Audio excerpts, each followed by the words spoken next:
우리는 신명기 5장 16절부터 21절에 있는 말씀을 읽었습니다. 이 말씀을 중심으로 해서 대표적인 효자와 불효자 이런 제목을 정했습니다. 지난주에는 서울에 효자동이 있다는 얘기를 나눴지요. 그 동네에 아주 지극한 효자가 있어서 효자동이라고 이름을 줬다고 그래요. 여러분, 옛날 얘기지만 옛날에 어떤 집에 아주 가난하게 시골에 살고 있었어요. 아주 가난한 집에. 그런데 아이들하고 이렇게 사는데 도저히 양식이 부족해서 살 수가 없어요. 그래서 국가에서부터 내려온 것이 나이 많이 먹으면, 그때 지금은 이제 백수 세대라고 하지만 그때는 60살 살기도 힘들어서 한갑잔치하고 다 그랬잖아요.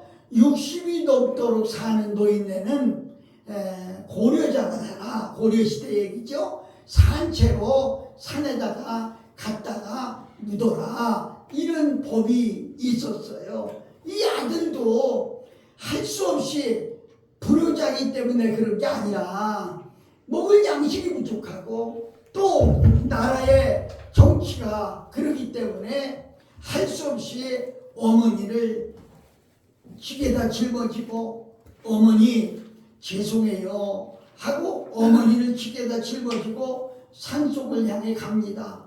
산 입구에 가니까 어머니가 지게 위에서 하는 말이, 얘야 나 저 솔나무까지 하나 꺾어주지 않을래? 그런 거야. 그러니까 아들이 예 하고 솔나무까지 하나를 꺾어줬어요. 엄마가 지게 위에서 가면서 그 길에다가 솔나무 이파리를 떨어뜨리고 띄어서 떨어뜨리면서 갔어요. 깊은 산에 가서 엄마를 지게에서 내려놓고 잠시 앉으세요. 그리고 구덩이를 팠습니다. 이 구덩이는 누구예요?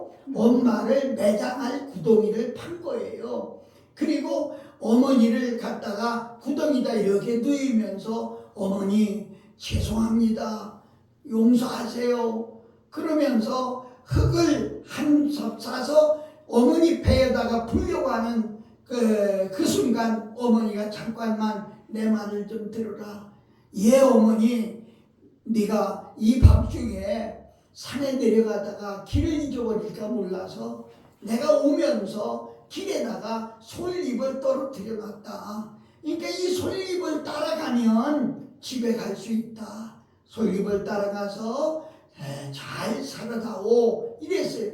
이 말을 듣는 순간 아들의 마음이 감동이 된 거예요. 나는 어머니를 매장하려고 모시고 들어왔는데 어머니는 그런 아들을 위해서 길을 잊어버리지 말라고 이걸 해놨다는 거예요. 그래서 들어가서 어머니를 부여잡고 꺼내서 안고 울으면서, 어머니 제가 잘못했어요. 어머니 제가 모시겠습니다. 그리고 도로 지게다 치고 그리고 집으로 돌아왔어요.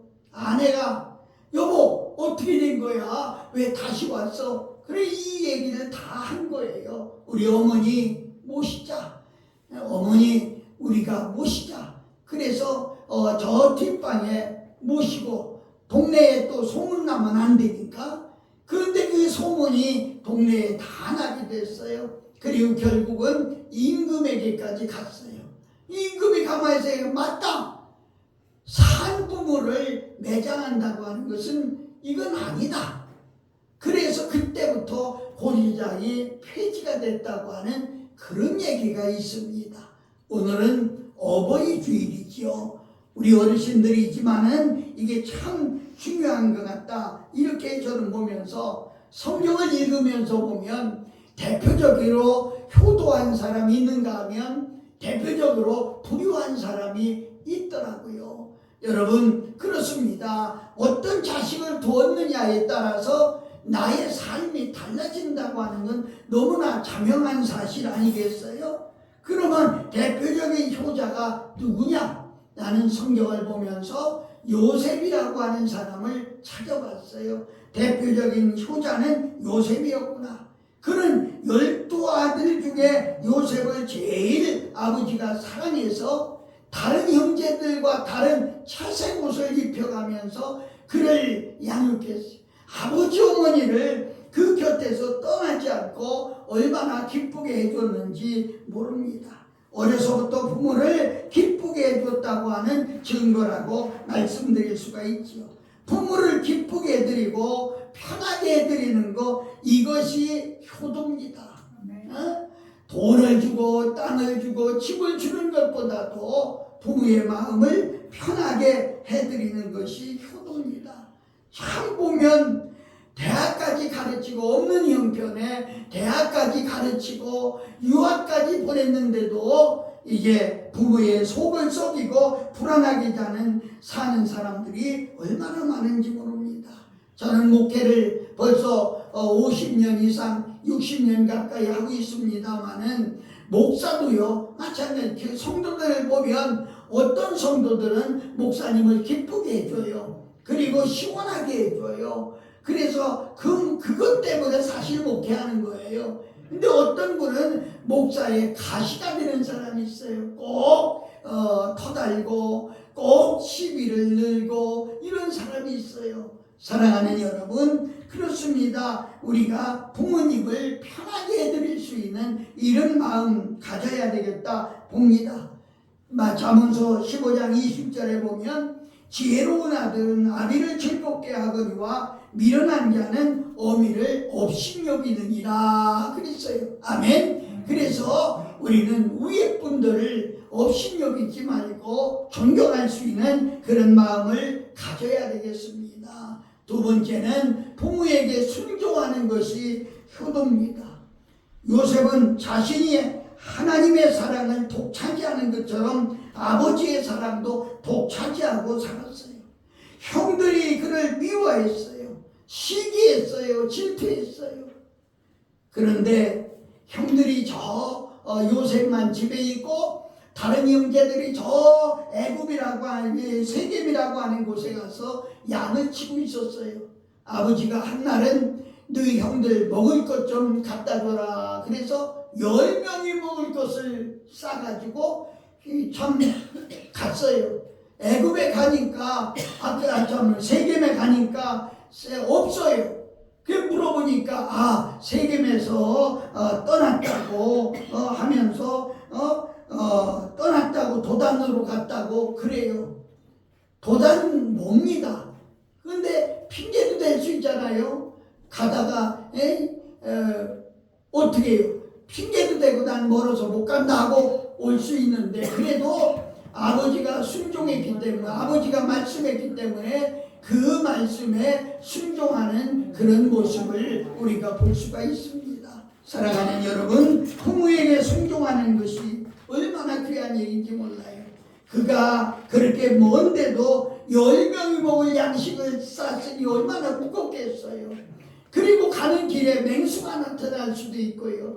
그런데도 불구하고 아버지의 말씀에 순종했다는 거지요. 하나님은 그렇게 말씀하셨어요. 순종하는 것은 제사 지내는 것보다 낫다, 이렇게 말씀하셨어요. 세 번째는 물질로 봉양을 했습니다.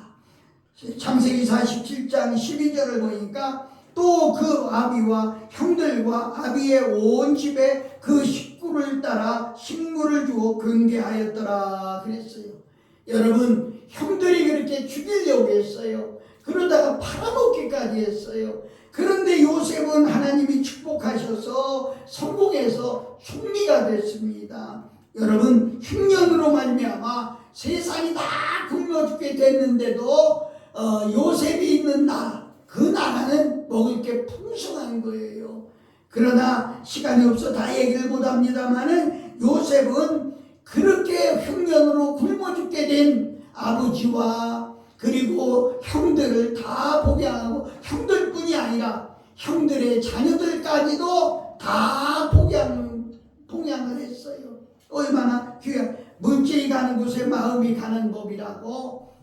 아이고, 그래도 그는 잘 살았으니까 물질이 풍부하니까 그렇다, 그렇게 쓸 것이다 라고 말할지 모르지만, 사실은 돈이 있어도 안 하는 사람이 얼마나 많아요. 얼마나 많아요. 그런데 이런 상황 속에서 참 보면 얼마나 귀한 얘기인지 알 수가 없습니다. 디모데전서 5장 8절에 누구든지 자기 친족, 특히 자기 가족을 돌보지 아니하면 믿음을 배반한 자여 불신자보다 더 악하니라. 아멘. 아멘. 그래서 가족을 먼저 돌볼 수 있는 그런 믿음을 가져야 되겠다. 이런, 참 여러분, 나는 여러분을 보면 참 행복한 어르신들 그렇게 말씀드리고 싶어요. 몸은 좀 아파도 아픈 건 할 수 없어요. 나이 잡수시고 그러면 다 조금씩은 다 아프거든요. 옛날에는, 지금도요, 여러분 모르는 세상 얘기하는 거예요. 자녀들이 엄마 동남아 여행 시켜줄게, 갑시다. 그래서 좋아가지고 홍콩이나 필리핀이나 태국이나 저쪽으로 가는, 올 때는 어머니 하숙방에다가 띄워놓고 자기들만 와요. 어머니가 뭐가 되겠어요? 옛날에 제가 몇 년도인가요? 아주 오래전에 구월동에서 목회할 때인데요, 우리 전도사님 하나가 빌라 하나를 이렇게 전세 얻어가지고 내버린 어르신들을 모셔다가 같이 살았어요. 내버렸다고 하면 이해 안 됩니까? 동암역에 가면 동암역까지 엄마를 모시고 와서, 엄마 여기 조금 앉았어, 내가 좀 뭐 좀 사가지고 올게, 그리고 앉혀놓고 가서 안 오는 거예요. 그럼 엄마는 그래도 우리들이 가서 가시자고, 가서서 모시겠다고, 그럼 아니야 우리 아들이 와, 그리고 안 떠나는 거예요. 하루가 지나도. 이런 건이 한두 건이 아니었어요. 사랑하는 여러분, 그런 걸 생각해 보면은요, 정말 우리들은 행복하다. 행복하다. 그래서 우리들은 감사하지 않을 수가 없다는 거지요. 요셉은요, 그 아버지가 돌아가신 뒤에 형들이 겁이 났어요. 아버지가 있을 때는 아버지 때문에 우리를 봐줬지만, 아버지가 돌아가신 뒤에는 저놈이 원수 갚을지도 몰라 하고 무서워했어요. 자기들이 한 일이 있잖아요. 그러나 요셉은 그들에게 그렇게 하지 않았어요. 그리고 그 형들과 자녀들까지 다 보살펴주는 그런 것을 봤습니다. 사랑하는 여러분, 잘 들으셔야 될 것은요, 인생은 심은 대로 거두는 거예요. 내가 부모님께 효도하면 자식들이 나에게 효도합니다. 이거 분명히 우리가 알아야 되겠다. 오늘 제가 이 설교하는 것도 유튜브 영상으로 다 나가요. 제 설교 세계적으로 다 나가요. 다 들어요. 그런데 없는 말 할 수도 없잖아요. 참 우리는 부모님하고 이렇게 바꿔 생각하고, 자기가 어렸을 때 받들던 그런 생각을 한번 해봤으면 좋겠습니다. 어떤 80대 할아버지를 모시고 사는 아들이 있었어요. 그런데 아들이 그 80대 할아버지가 치매가 걸렸어. 치매. 그런데 그 치매 걸린 할아버지를 산책 세워주려고 공원에 갔어요. 아버지가 벤치에 앉아있으니까 참새떼가 우르르 날아와요. 이 아들 보고, 얘야 저게 뭐냐? 이렇게, 아버지 참새. 이게 조금 있다가, 아들아 저게 뭐냐? 참새라니까요. 네? 더 조금 있다가, 저게 뭐야? 아버지 참새라고 했잖아요. 아주 짜증스럽게 하니까. 그때 아버지가, 아들아 이리 와라. 그래서 아버지 옆에 앉혀놓고 손을 등머리에 얹고 하는 말이에요. 내가 3살 먹었을 때에 내가 데리고 공원에 산책을 왔지. 근데 네가 저 새떼를 보고 아빠 저게 뭐야? 하고 묻길래 참새다. 그래. 조금 있더니 한 바퀴 아빠로 돌아오더니 아빠 저기 뭐야 참새가 한번 따라서 해봐 참새 그랬어. 그러더니 조금 있다가 또 오더니 아빠 저기 뭐야 참새 30번을 물어도 나는 참새라고 대답을 했다. 무슨 얘기입니까? 어릴 때 너는 30번 물어도 아빠는 투덜거리지 않고 참새라고 대답해 줬다. 근데 너는 부모가 3번, 4번 묻는데도 짜증내기 시작하느냐. 우리가 어릴 때 생각하지 못하는 그런 경우가 얼마나 많은지 몰라요. 어릴 때 내 똥을, 내 오줌을 다 갈아누우신 부모님. 그렇다고 하면 부모가 기도 잘 때도 마땅히 자식이 해줘야 되지 않느냐. 그런 얘기를 하면서 지금 우리나라도 아직까지 요양원이나 실버타운에 이해를 하지 못하는 사람들이 너무 많아요. 저는 부흥회 다니면서 이거 이해시켜요. 네? 절대로 고려장 하는 거 아니다. 어떤 분은 그래요. 요양원에 맡기면 실버타운에 맡기면 그거 고려장 하는 거 아니냐고 이렇게 말해요. 근데 아니다. 솔직히 얘기해서 집에 있어 봐요. 아침에 일 나가면서 아니면 직장 가면서 점심 식사 차려서 상에다 놓고 상포 덮어놓고 엄마 저기 있어 이따 점심 때 드셔 하고 나가는 것밖에 더 있겠느냐. 그런데 실버타운이나 요양원 오면 매일 따뜻한 밥을 해드린다. 한 가지만 생각해도 절대로 잘못되는 건 아니다. 이렇게 제가 설명하고 다닙니다. 사랑하는 여러분, 4번째는 부모를 존경하고 영예를 돌려야 되겠습니다. 네 부모를 공경하라. 여기 공경이라고 하는 말은 키페트라고 하는 말을 썼는데 이 키페트라고 하는 말은 무겁게라고 하는 말이야. 그러니까 부모를 가볍게 여기지 말고 무겁게 여겨라 이렇게 말씀하고 있는 거예요. 부모에게 욕을 돌리는 자식이 되지 말고 영예를 돌리는 그런 자식이 되라 이렇게 말합니다. 요셉은 감옥살이를 하면서 별별 고생을 다 했지만 애굽의 총리가 되어서 부모님을 황금수레에 태워서 큰 영예를 돌렸습니다. 그리고 아버지가 말씀하시되 내가 죽거든 저 가나안 땅에 내 고향에 묻어달라고 이렇게 말씀하셨어요. 요셉은 그 말씀을 듣고 2000년이나 되는 1000리 이상이나 되는 그 먼 거리에 아버지 장례식을 위해서 갔습니다. 요즘은요 장례하면 뭐예요? 어떤 사람은 하루, 그죠? 그리고 어떤 사람은 3일. 왜 3일 하느냐? 이것도 유교서 나온 게 아니에요. 예수님이 며칠 만에 부활하셨어요? 3일 만에. 그러니까 3일 놔두는 건 혹시 살아날지 해서 3일장을 치르는 거예요. 근데 어떤 사람은 5일장을 치르잖아요. 여유가 있다고 하는 사람들은 5일장을 치러요. 그런데 자그만치 요셉은 아버지 장례를 71일장을 지냈어요. 71일. 예? 얼마나 큰 효도였고 얼마나 굉장한 효도고 정말 큰 장례였습니까? 하나 더 말씀을 드리면 형제를 돌봄으로 효도했어요. 어떤 집이 아들 셋이 있는데 큰아들 둘째는 그런 대로 잘 사는데 셋째가 아주 어렵게 살더라는 거예요. 엄마가 큰아들 집에 가도 풍성하고 둘째 아들 집에 가서도 풍성한데 이 엄마는 꼭 셋째하고 살기를 원한다는 거예요. 그 셋째가 내가 이렇게 형편이 어려운데 형들 집에 가면 좋지 않느냐고. 아니다. 나는 네가 좋고 네 자녀들이 좋다.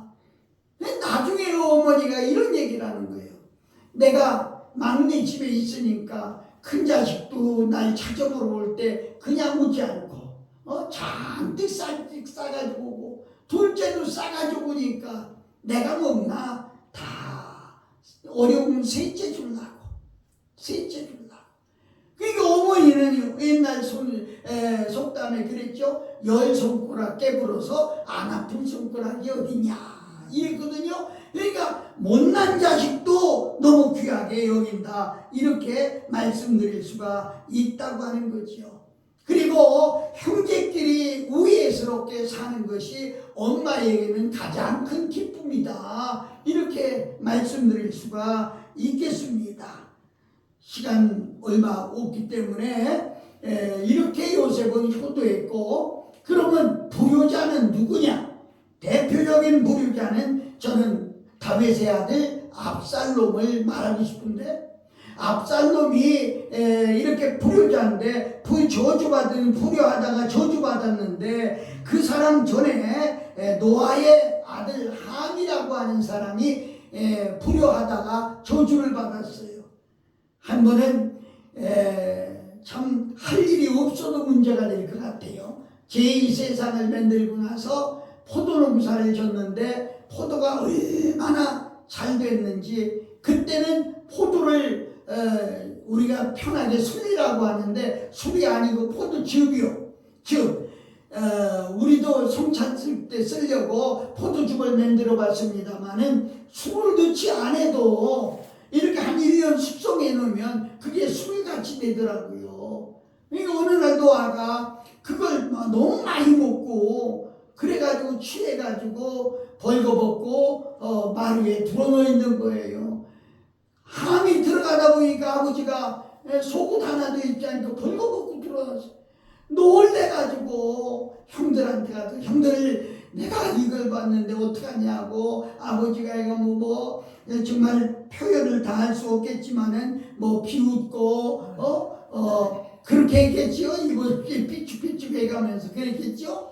그러니까 함과 야벳이 셈과 그 아우 야벳이 그러지 말라고 야단을 치고, 그리고 그들은 가서 아버지의 하체를 보지 않으려고 이불을 두 사람이 뒷걸음질 해가지고 가서 아버지의 하체를 가려줬다는 거예요. 그래서 야벳과 셈과 야벳은 축복을 받았고, 여러분 우리 세계 종류의 사람이 살거든요. 백인, 홍인, 그리고 흑인, 그렇게 살아요. 함의 족속들이 흑인이고, 미국이 얼굴이 희잖아요. 백인종이고, 우리들은 홍인종이고, 이렇다는 거죠. 그래서 그 자손 후손까지도 이게 불효하다가 보면 저주받는 그런 모습을 봅니다. 압살롬은 왜 저주를 받았느냐? 세상에 그는 다른 사람이라도 왕위를 정탈하려고 할 때 그건 정말 큰 벌을 받게 되는 것을 볼 수가 있지요. 그런데 이 압살롬이라고 하는 사람은 아버지의 왕위를 침탈하고 그리고 왕이 되려고, 압살롬은요 얼마나 미남이었는지, 키도 크고 얼굴도 잘생기고, 그래서 머리를 깎지 않은 머리를 길게 길러서 머리까지도 얼마나 멋있는 남자인지 몰라요. 그래서 다윗 아버지가 그를 무척이나 사랑했는데 이는 아버지의 왕위를 침탈하려고 해요. 전쟁터에 나가서 전쟁을 하다가 그만 패하게 됐습니다. 그래서 패하게 돼서 막 도망오는 찰나에 나무 밑을 가는데 그 머리가 펄렁펄렁하다 나무가지에 걸려버렸어요. 그래가지고 말은 씩 나가버리고 그냥 나무에 대동대동 매달리게 됐죠. 그때 다윗의 군사들이 가서 창으로 찔러 죽이고 말았습니다. 여러분, 잠언서 20장 22절에 보면 자기의 아비나 어미를 저주하는 자는 그 등불이 유함함에 꺼짐을 당하리라 그랬어요. 잠언서 30장 17절에 보면 아비를 조롱하며 어미 순종하기를 싫어하는 자의 눈은 골짜기에 까마귀에게 쪼이고 독수리 새끼에게 먹히리라. 아멘. 여러분, 이 다음 하나님 앞에서 얼마나 큰 심판을 받았겠습니까? 자, 우리가 귀하게 여기는 것은요, 인간 관계의 이치라고 하는 것은, 윤리라고 하는 것은 한 인간이 정말 도덕적으로 살아가느냐 하는 것입니다. 어떻게 이렇게 살아갈 수가 있겠어요? 마르틴 부버라고 하는 사람은요, 너와 나와 같은 것이다 이랬어요. 세상은 너와 나와 둘뿐이 없다 이런 얘기지요. 하나님이 사람을 만들 때요, 자식을 먼저 만들지 않았어요. 아담을 만들고 맨 먼저 남자를 만들고 그 다음 하와 여자를 만들고 그리고 난 다음 두 사람 사이에서 자식이 나오도록 그렇게 돼. 그러니까 하나님은요 부부 사이를 먼저 생각했다는 거지, 만들었다는 거죠. 그래서 우리가 나이 먹고 늙을수록 부부 관계가 좋아야 되고, 또 부부가 서로 사랑해야 되고, 얼마나 소중한 얘기인지 모릅니다. 오늘 우리가 읽은 말씀은요, 10계명 중에 5계명서 10계명까지를 읽었어요. 근데 그 계명 중에 무슨 계명이냐? 우리들이 대인관계를 할 때 필요한 계명이거든요. 그 첫째가 네 부모를 공경하라. 이것은 약속 있는 축복이다. 뭐냐? 땅에서 잘 살게 되고 장수하게 되고. 사랑하는 여러분, 정말 우리가 생각해 보면서 이제 내가 부모로서 어떻게 마감을 할 것이냐 한번 생각해 봤으면 좋겠어요. 어떤 돈 많은 부자가 자식 둘을 미국에 유학을 시켰어요. 여러분, 유학시킨다는 거 장난 아니에요. 엄청 돈을 들여가면서 유학을 시켰어요. 그래서 자기들은 성공해서 미국에서 두 아들이 다 사는데 어버이날이 되어도 생일날이 되어도 꽃 하나를 보내지 않고 인사 하나를 보내지 않아. 그래서 아버지가 화가 났어요. 편지를 썼어요. 나쁜 놈들, 애비가 너희들을 어떻게 가르쳤는데 이럴 수가 있느냐고. 그랬더니 답장이 왔는데 이렇게 왔대요. 아버지, 효도받는다고 하는 봉건적인 사상을 버리세요. 지금은 시대가 그렇지 않아요. 아버지 시대라 그렇죠. 지금은 시대가 그렇지 않아요. 사랑하는 여러분, 대학생 100명, 200명을 앉혀놓고도 나중에 어머니가 늙고 병들면 어떻게 하겠느냐고 하면 지금은요 100% 오신다고를 안 합니다. 이런 세상에서 여러분과 내가 할 일이 있어요. 뭘 해야 되느냐? 바로 기도해야 됩니다. 자식들을 위해 기도하고, 우리 자식들이 바르게 가고, 우리 자식들이 말씀대로 가고 하나님 안에서 갈 수 있도록 이런 교육이 필요하다는 거죠. 여러분, 힘써 기도해서 우리들만큼이라도 하나님 앞에 큰 영광 돌리는 그런 모두가 되시기를 예수님의 이름으로 축복합니다. 아멘. 끄세요.